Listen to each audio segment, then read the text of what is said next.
What's going on, everybody? Welcome back to MVP Baseball. And today we have a lot to talk about because the MLB just gave us a little bit of everything.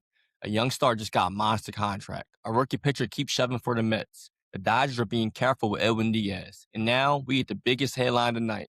Shohei Ohtani on the mound against the Mets. So yeah, there is a lot going on right now. And if you care about the future of baseball, this is one of those days you pay attention to it. Let's get right into it. Let's start in Detroit because Kevin McGonigle just got paid. The Tigers signed him to an 8-year, $150 million extension, and that is massive.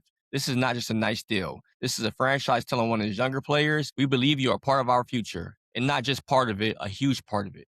The deal runs through 2034. It starts next season, and it can even grow to $160 million with escalators.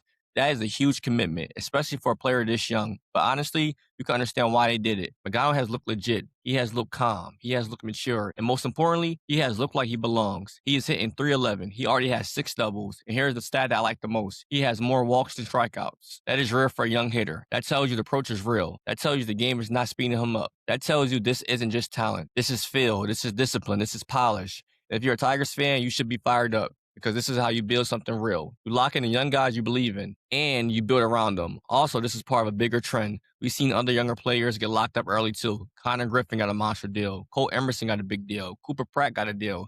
Teams are clearly looking at elite young talent and saying, we're not waiting. And honestly, that might be smart because if a player turns into a superstar, the price only goes up. So if you believe in him now and the player believes in your organization, why wait? That's what Detroit just did. And right now, it looks like a huge win for them. Now let's shift to the Mets because the situation in New York is getting rough. Juan Soto did at least take a step forward. That's the good news. Steve Cohen has posted that Soto has started a running progression. That's important because until Soto can run at full speed, he is not coming back. And the Mets badly need him.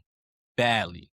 Since Soto went down, the offense has basically disappeared. The team has scored 1 run or 0 runs in 5 of the last 6 games. That is brutal. And Soto had been one of the few hitters actually producing. He was batting .355. He was doing exactly what you hope he would do. And now he's out while the team is spiraling. That is a major problem. The Mets have lost 7 straight games. 7. That is not a slump anymore. That is a real losing streak.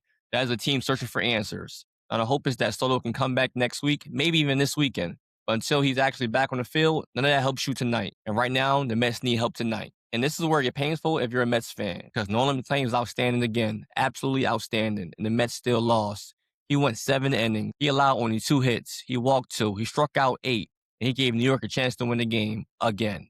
This guy keeps doing his job, and the team keeps failing around him. That's the brutal truth. The article said he pretty much dominated one of the best lineups in baseball, and that's true. He had Shohei Ohtani looking uncomfortable. He had Freddie Freeman looking uncomfortable. He went toe-to-toe with Yamamoto in a straight-up old-school pitcher's duel. The Mets still couldn't get it done.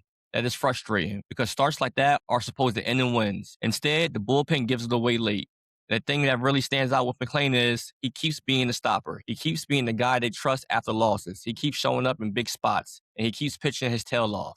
His career ERA is down to 2.13 through 12 starts. That's insane. The article said that his ERA is second in Mets history through 12 career starts, ahead of names like Seaver, Gooden, and DeGrom. That is insane company. So if you're a Mets fan, you have one huge reason for optimism. Nolan McLean looks like the real deal. But at the same time, that also makes the losing streak even more frustrating because you got a gem from one of your young pitchers and still wasted. That hurts. Now, to be fair, Francisco Lindor did give them something early. He hit his 32nd career leadoff homer that gave the Mets a 1-0 lead. After that, Yamamoto basically turned into a machine. He retired 20 straight hitters, 20. That tells you how locked in he was. It also tells you how lifeless the Mets offense looks right now. There is just no pressure, no rhythm, no consistent threat. And when that happens, even great pitching gets wasted. That's exactly what happened here. Now let's go to the Dodgers side for a second, because one of the most interesting side stories in this series is Edwin Diaz. A lot of people wanted to see him pitch against his former team. You know how that would have looked too. Narco playing, Dodger Stadium buzzing, former Mets closer taking the mound against New York. That would have been a big moment, but it hasn't happened yet. The reason is simple. The Dodgers are being careful. His fastball velocity is down. Last year, he averaged 97.2. This year, he's around 95.8. That might not sound huge for a closer, but it matters a lot.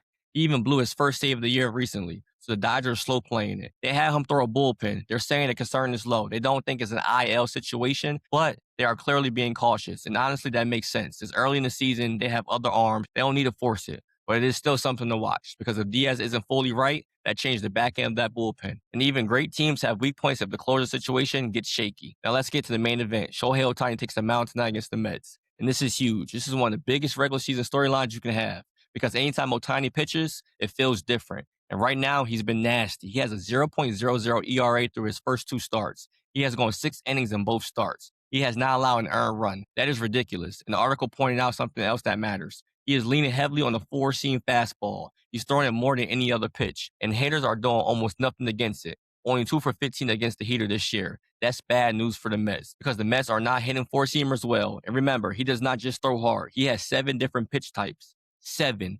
Four-seamer, curveball, sweeper, splitter, sinker, slider, and cutter. That's a ridiculous mix. And his breaking balls are nasty too. So if you're the Mets and you already cannot score, and now you have to face a guy with this type of stuff, this type of confidence, and this type of command, good luck. So let's take a step back. What did we learn here? The Tigers just made a huge statement about their future. Kevin McGonigle is part of the core. No question. The Mets are in serious trouble right now. Soto is progressing, but not back yet. Nolan McLean is becoming one of the most important players on the roster, and they're still losing. The Dodgers are being smart with Edwin Diaz, and now Shohei Ohtani is about to take the mound with a 0.00 ERA and all the momentum in the world. That is a lot, and it all matters. For the Mets, tonight is a big one. For the Dodgers, it's a chance to keep rolling. For baseball fans, this is exactly the kind of matchup you want. So now I want to hear from you. Was the Tigers extension for McGonigle a smart move? How worried are you about the Mets right now? And what do you think Shohei Ohtani does tonight against New York? Drop your thoughts in the comments. And I'll see you guys on the next one.